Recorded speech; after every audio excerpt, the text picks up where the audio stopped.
Your sweet spot is you're the everyman that tells it like it is. Right. Okay. If you're a white dude who looks like you, then you have to be that guy who tells it like it is, which subtext means it's going to be kind of racist. I'm kind of racist and I love this beer. I like this guy. This guy speaks to me.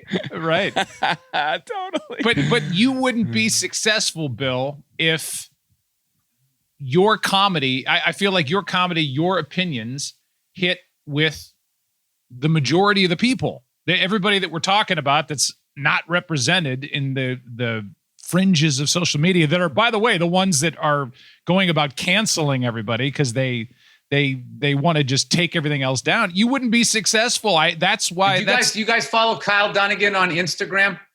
He did a great sketch about, he had a new like reality show about like going back in time and canceling people, and he was the canceler. That's of course, amazing. he ends up getting canceled and all that. You got to check him out. Yeah. Sorry. Well, no, but you, in doing this podcast and starting this podcast, Joe is deathly afraid of being canceled. So we have to watch what we say and even do on here. I'm not really that much afraid of it, I guess, because I don't have a lot to cancel. Well, all it would take is if corporations just backed their talent and really looked at whether it was ridiculous or if there was something there, then you could, it wouldn't be as crazy. But, if you're just going to just sit there and be, my favorite thing is when they go back like 7 years and they go, can you believe this happened? And it's like, wait, how old are you? You're 35? You were 28 when this happened. Mm-hmm. It took you 7 years to get offended by this. Right. It's like, obviously when this happened, it didn't even register on anybody's radar, and things have changed a lot in 7 years. And then they go back, and if you're in the public eye, it's like, why aren't you where we're at now? But there's no video evidence of the vetters, like where they were at. I mean, I said on another podcast, no one can survive a vetting, especially if you're going to tell me what what I was really thinking beyond what what I was thinking more than I do. So I don't know. I don't care. I really don't. So, well, I think that after the bankers nuked the economy in 2008, I like how they didn't get canceled. That's a great point. They didn't get canceled.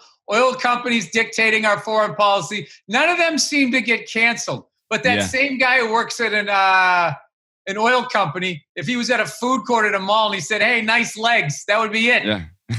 Totally. Is this the kind of person we want dictating our foreign policy? Yeah, totally. The head of BP who just spilled 1 billion gallons of oil into the Gulf. Yeah, he's fine. And also just human beings are ridiculously flawed, which is why this whole cancel culture and going back and vetting people, it's like, oh, did you go back and find a mistake I made? Yeah. I mean, you could have vetted today already at 10:34 in the morning. I've already made mistakes. Right. But those I haven't said anything that I regret yet today, I don't think. Those who are doing the canceling, by the way, are basically saying that they're living this perfect existence, and you don't measure up to their fake persona that they're putting out there, because nobody truly lives like that. Well, they also act like they speak for everybody. And they don't. What they are is they're very smart in that they know where the money's at. So what they do is they put pressure on the money. And the corporation's mindset is if this is losing money, get rid of it. Corporations are not into right and wrong. They're not into human beings. They're not into nature. They're not into the environment. They're into making money. So all they have to do is put pressure and make it seem like the person they're in business with is going to be a liability. Then they just get rid of them. And the reality is if they just wrote it out for 3 days, you know what they're like? Cancel culture. They're like a pack of meerkats where they got like a giant poisonous snake and they're all just sitting there lunging like they're going to do something. And it freaks the snake out. Even though the snake would all have to do is just bite one and kill it. They just sort of psych them out. And the bottom line is there's, and I'm not saying that everybody that they've criticized is not worthy of criticism or everything, but just this whole thing where, I like when they cancel somebody, and especially as a comic, which really seems to be the big thing. You can be a banker. We were saying when, for some reason the bankers in 2008 didn't get canceled, but if you tell like a transgender joke, whatever you're supposed to say, and it doesn't go the right way, then you're done. You can cook the economy, Right. and have the greatest generation eating dog food for the rest of their life, even though they paid into this system. That's fine. But if you tell a joke that they don't like, all of a sudden, and then what I love is if the comedian continues on and wants to go see a show and is sold out the show, they then attack the club owner or the promoter and put pressure on them. So it's like, well, wait a minute. Haven't the people spoken that they want to go, they still want to see this guy, or at least these 400 or 500 people. And now you're parenting these adults. So I just think then it becomes like, it's like, well, what are you guys doing? Because now you're kind of becoming like the Gestapo of the, I guess, I don't know, society, how people are supposed to think. But I guess the question is, who are you guys? Like, who the hell who's doing the canceling? I mean, it's a collective social media culture that is doing it. Is it a 15-year-old girl who's canceling people? Like, how is this happening? I think it's a combination of people with, it's a movement. There's always movements in society. So there's some people are part of that movement. I think a lot of people just enjoy the entertainment of watching somebody have, looking like they have it all, and watching them lose it, and watching them groveling and apologizing. And I just think, and flexing their muscles and that's another big thing. And getting I felt power. like that happened with a certain comic where he had already apologized for something and then was looking, I'm not going to say the name here, was looking at getting a big gig. And then they came back and wanted him to apologize again. And it's like, he already apologized. So this is just a show of force. Like, look at us. Like, the way we think, if you don't think the way we think, we are so powerful that we can have a comedian with one of the biggest gigs in entertainment drop to his knees and beg for our forgiveness twice.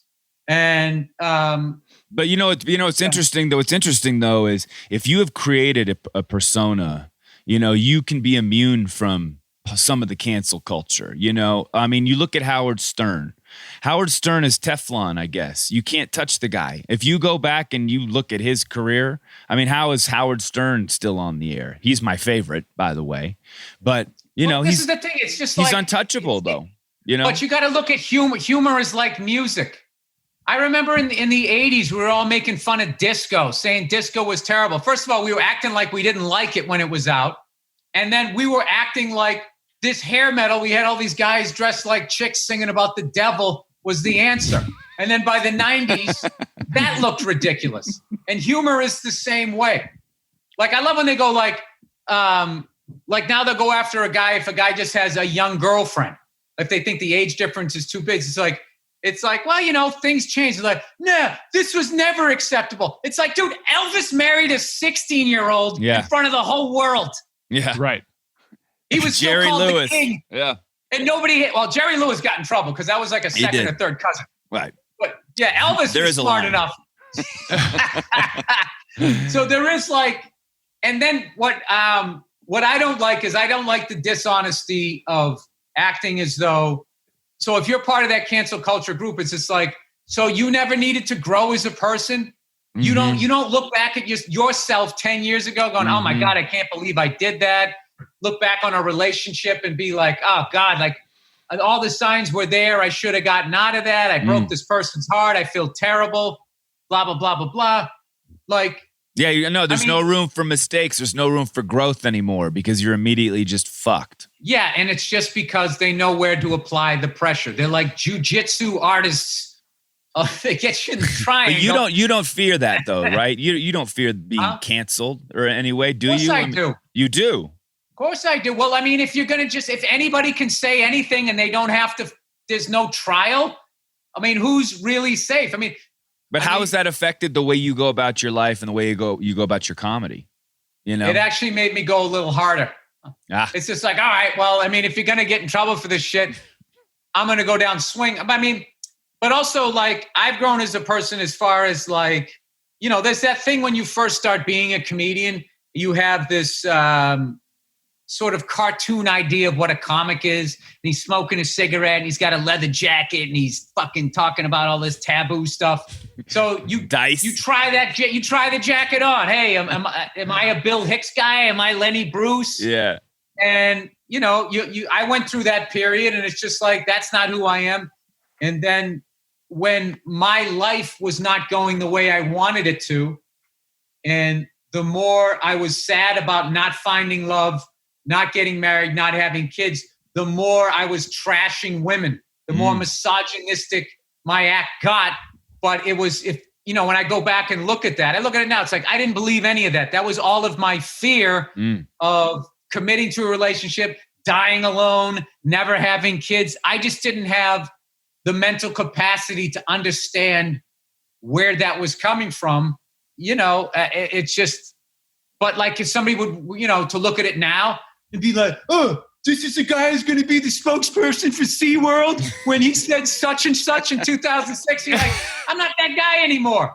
I don't believe any of that stuff, but it's like, it's on video. It's like the Nazis. Listen to this. Go. The Nazis' crimes are on video. Yeah. They're never getting let off the hook.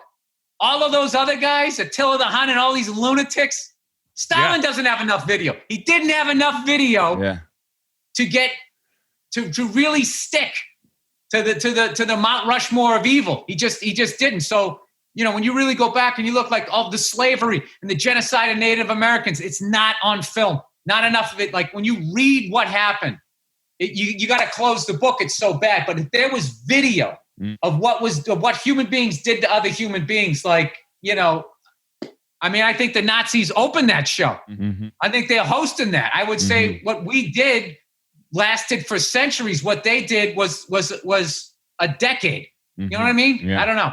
Is there a routine? Shut up, Oliver. Is there a routine? No, you shut up. You shut up. No, you shut up. Is there a routine that's back there that you have that you go, God, I hope they don't find that.